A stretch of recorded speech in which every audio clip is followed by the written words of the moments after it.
తమిళనాడు కోయంబత్తూర్లో ఉన్నటువంటి అతి పెద్ద గుడి మరుదమలై మురుగన్ గుడి.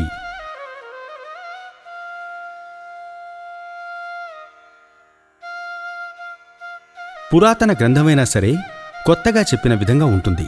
ఈ గుడి చాలా పురాతనమైనది. తమిళ మహారాజుల చేత కట్టబడి మరుదమలైలో ఉన్నటువంటి మురుగన్ గుడి ఇది. కోయంబత్తూర్ నగరం నడి బొడ్డు నుంచి దాదాపు 12 కిలోమీటర్లు దూరంలో ఉంటుంది. ఎంతో రమ్యంగా ఉంటుంది. అన్ని మురుగన్ గుళ్లలాగే ఇది కూడా కొండపైన అమరి ఉంటుంది. ఇది అద్భుతమైన పవిత్ర స్థలం. దండాయుధ పాణిలాగా ఆరాధించబడుతూ మరుదమలై మురుగన్లాగా పేరుగాంచి ఎంతో గొప్పగా ఉండే దేవుడు. దాదాపు 600 అడుగుల ఎత్తులో అతిపెద్ద బండరాయి మీద ఉంటుంది మరుదాచలపతి నివసిస్తున్నటువంటి ఈ మరుదమలై. మరుదాచలపతి అనే మాటకు అర్థం మరుదం అంటే చెట్లు అనేకం ఉండి వాటికి కొండలకు అధిపతి అనర్థం. ఈ పవిత్ర గుడిని నడిపిస్తున్నది, దాని కట్టుబాట్లో ఉంచుకుంది Tamil Nadu government, Hindu religious and charitable endowment board. ఇక్కడ విపరీతంగా పెరుగుతున్నటువంటి మరుదం అంటే మరుద చెట్లు.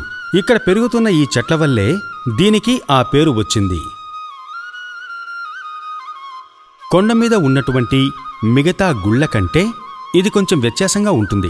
ఈ గుడి తూర్పు దిక్కున ఉండి దర్శనాన్ని అందించడం అనేది దీని యొక్క గొప్ప విశేషం. మరుదమలై దేవుడు, మరుదాచలపతి, దండాయుధ పాణి, ఈ విధంగా అనేక పేర్లతో ఈ మరుదమలై మురుగన్ పిలువబడుచున్నాడు. ఈ గుడి చుట్టూ పుణ్యతీర్థాలు, కొలనులు అమరి ఉన్నాయి. అందులో ఉన్న నీటిలో ఎన్నో మూలిక గుణాలు ఉన్నాయని చెప్తారు. అది మాత్రమే కాకుండా గుడి చుట్టుపక్కల ఉండే అన్ని చెట్లకు మూలికా లక్షణాలు ఉన్నాయని చెప్తారు.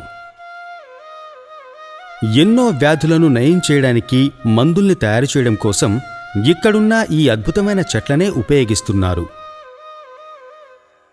చుట్టుపక్కల ఇలాంటి అద్భుతమైన చెట్లతో నిండి ఉన్న ఈ గుడిలో ఉన్నటువంటి ఈ దేవుణ్ణి దర్శనం చేయడం కోసం వచ్చేవాళ్లకు శారీరకంగానూ మానసికంగానూ ఎంతో ఆరోగ్యం సమకూరుతుంది. శుభ్రమైన గాలి, ఎంతో ప్రశాంతమైన వాతావరణం ఇక్కడున్న భక్తుల మనసులో ప్రశాంతతను, ఊరటను కలిగిస్తుంది. కశ్యప మహాముని రాసిన పేరూర్ పురాణాన్ని బట్టి లోకమాత అయిన కామధేను ఈ కొండల మధ్య భాగంలో మేతను మేస్తూ నడిచినట్లుగా, అక్కడున్న కొలనుల్లో నీరు తాగినట్లుగా చరిత్ర చెప్తోంది. ఈ మరుదమలై కొండ యొక్క వాస్తు మనల్ని ఆశ్చర్యపరుస్తుంది. దాదాపు 832 మెట్లు కలిగి ఉండి మరుదమలై గుడి ప్రశాంతంగా ఉంది. ఈ మెట్లను రాళ్లతో ఎంతో అందంగా తీర్చిదిద్దారు. కళ్యాణ కార్యక్రమాల్ని మరింత గొప్పగా చేసేందుకు కొండ మీద ఒక కళ్యాణ మండపము, కొండ కింద మరుదం అనే పేరుతో ఒక గెస్ట్ హౌస్ కూడా కలదు. ఇక్కడే ఉండి ఆరాధన చేసే వసతి కోసం 12 గదులు కూడా ఉన్నాయి. విఘ్నాలను నివారించే శ్రీ విఘ్నేశ్వరుడి సన్నిధి దర్శనం చేసిన తర్వాతే భక్తులు కొండను ఎక్కుతారు. ఆ తర్వాత చేరుకునే సన్నిధానం అయ్యప్ప స్వామి సన్నిధి. అయ్యప్ప సాన్నిధ్యాన్ని మనసులో పెట్టుకుని 18 మెట్లెక్కాక మణికంఠుణ్ణి మొక్కుతారు. శబరిమల లాంటి కఠోర దూరాన్ని అవలంబించలేని భక్తులు ఇక్కడికి వచ్చి దర్శనం చేసుకుని వారికి ఉన్న మొక్కులని తీర్చుకుంటారు.